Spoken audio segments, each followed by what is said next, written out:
Welcome back. We are on. Where did we reach? Alexander Heathcote has already repaid the debt of within 1 year by giving a very beautiful house to Young Lee. Young Lee is happy. Alexander Heathcote is happy. Everybody is happy, and we are also happy. We have come to the halfway through the lesson. We are coming on to page 66. The minister completed his tour of duty in Peking, and the empress awarded him the Silver Star of China, like Bharata Ratna, like that, an honor. And a grateful queen added the KCVO to his already long list of decorations. There is already he had acquired many honors. Along with it, this was also added. After a few weeks back at the Foreign Office clearing the China desk, Sir Alexander retired to his native Yorkshire. Take a notebook, put 2 columns. On the first column you write name, and in the second column you write location. So first, where was the Chinese statue? Young Lee's home. Under the name you write Young Lee. Under the location you write Young Lee's home for 7 generations. It was there for, wasn't it 7 generation? Let me see. Yes, it has been in over 7 generations. Then second, Sir Alexander Heathcote is having it. Second, under the second person name, Sir Alexander Heathcote. And location, Sir Alexander Heathcote first kept it in the Chinese office. Then below it you write, where is he going?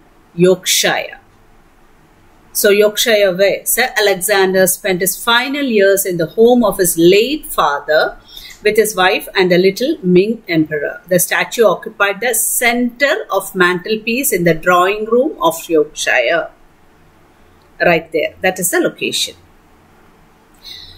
Being an exact man. What is exact man? Very punctual and organized. Punctual and organized. That is exact. Sir Alexander wrote a long and detailed will. Write down the next question. What do you know about the will of Alexander? That is the next important point in this lesson, in which he left precise instructions for the disposal of his estate, including what was to happen to the little statue after his death. That is the first point of the will. He gave precise instructions in the will regarding the disposal of his estate and the Ming statue. Now, he bequeathed the Emperor Kang to his first son, requesting that he do the same in order that the statue might always pass to the first son or a daughter if the direct male line faltered. That is the second point. The statue had to be passed over from generation to generation to the first son of the family, and if there is no son, then the first daughter of the family. But it must remain within the family. He also made a provision that the statue was never to be disposed of. Third point, the statue should never be disposed of unless the family's honor was at stake. That was the third point. So 3 points are there in his will. Sir Alexander Heathcote died at the stroke of midnight in his 70th year. His firstborn, Major James Heathcote. So you put 2 columns there. The third name that comes there is Major James Heathcote. Must not forget that Major. Was serving his queen in the Boer War at the time he came into possession of the Ming Emperor. The Major was a fighting man commissioned under the Duke of Wellington's regiment, and although he had little interest in the culture, even he could see the family heirloom was not an ordinary treasure. So he loaned the statue to the regimental mess at Halifax. So what is the location? regimental mess at Halifax, in order that the emperor could be displayed in the dining room for his brother officers to appreciate.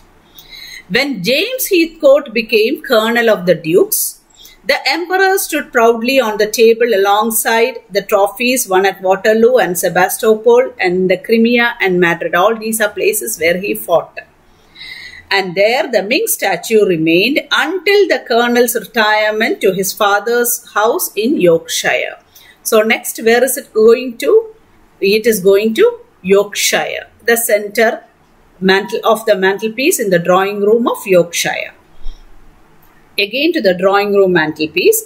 The colonel was not a man to disobey his late father. Even in death, he left clear instructions. That is, he also made a will that the heirloom must always be passed on to the firstborn of the Heathcotes unless the family honor was in jeopardy. Colonel James Heathcote did not die a soldier's death. What is a soldier's death? Dying in the war. He did not die fighting. He simply fell asleep one night by the fire, the Yorkshire Post, on his lap. The colonel's firstborn, Reverend Alexander Heathcote. So the next name that must come. The youngly Sir Alexander Heathcote, Major James Heathcote. Next name is Reverend Alexander Heathcote. He was a priest.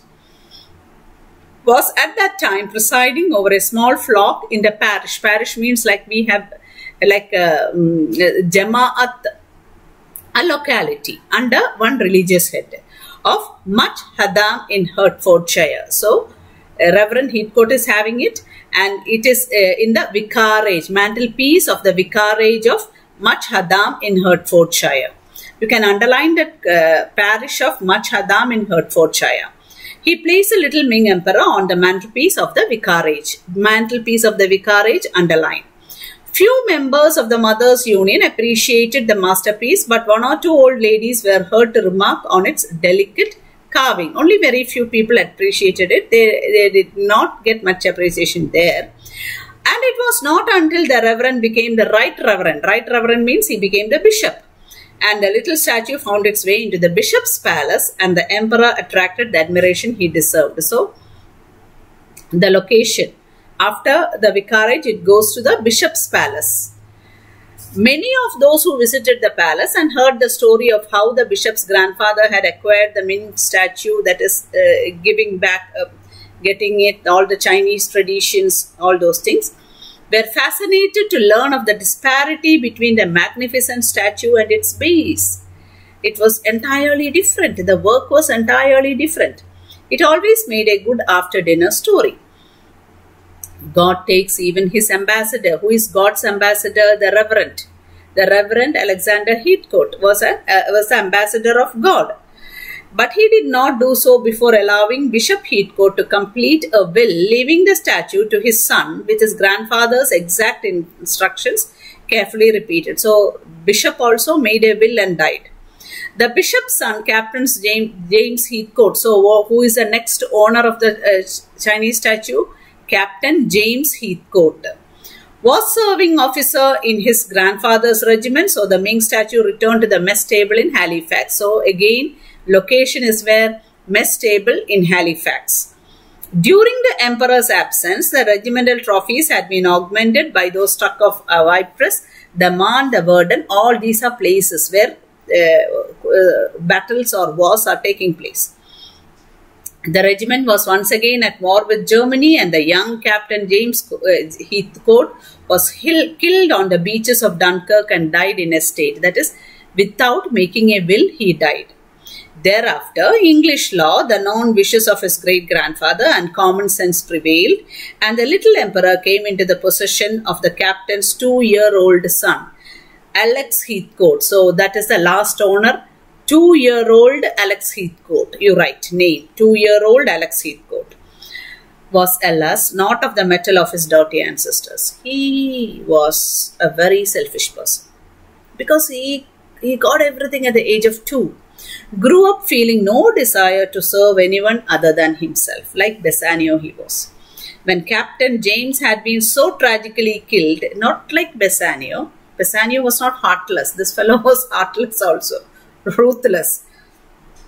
When Captain James had been so tragically killed, Alexander's mother lavished everything on the boy that her meager income would allow. That means she was very lavish with the boy, and the boy definitely became when we get too much of everything, we will become spoiled. It didn't help, and it was not entirely young Alex's fault that he grew up to be, underline, grew up to be. In the words of his grandmother, underline, a selfish, spoiled little brat. When Alex left school, only a short time before he would have been expelled. If he hadn't left school, the school would have expelled him. He found he could never hold down a job for more than a few weeks. Few weeks he will get a job, he will fight or leave the job. He feels that it is not good for him. It always seemed necessary for him to spend a little more than he and finally his mother could cope with. That is, there he was like Bassanio. He spent more than his income. The good lady, deciding she could no more of this life, departed it. She got fed up with this life.